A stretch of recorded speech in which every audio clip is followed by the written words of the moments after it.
Right, we better look at the recording. Basically, I replaced that with this. So I put that on the end of there, like that.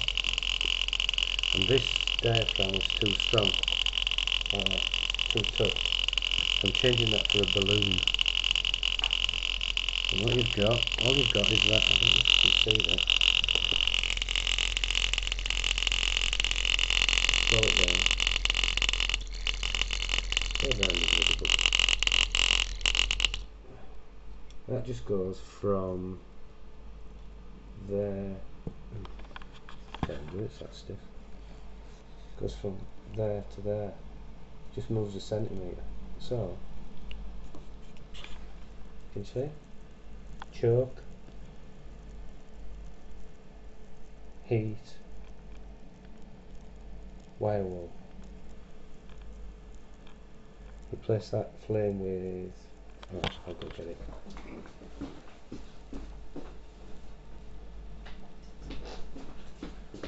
Replaced it with this. Just put that over the test tube. Well, I'll get my other one, but it broke.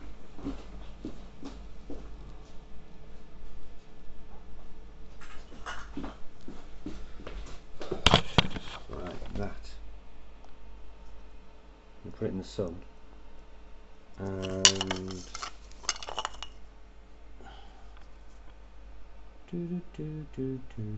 it's smudged.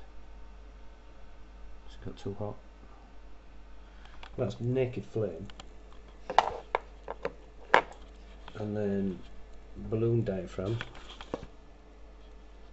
Air comes out of there to my water pump. Can you see how that goes on that pin? And it goes like that.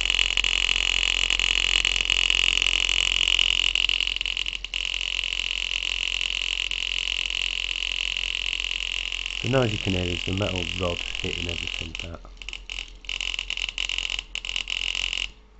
Yeah, it's just smacking into everything because my piston is just that onto that. I know it's bodged, and the rod's bent from trying to make it work on the big rubber diaphragm. But if I change the diaphragm for a balloon this afternoon and have another go and try some other materials, obviously. I've got some latex, so I don't make any shear. Bent it. Oops. Don't really matter, it works without the rod. There's no bearings in this, you see, and it's so small the friction's an issue. It wants to be bigger. Need to scale it up to a 2-inch pipe. There we go.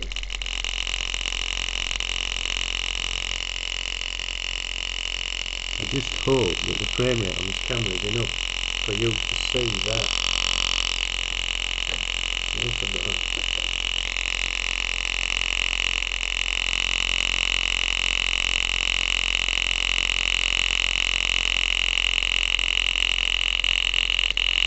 Slow it down a bit.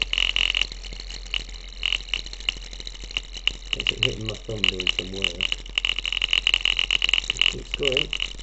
Just loses the plot a little bit. Anyway, I'm sure the vibrations are good for yours.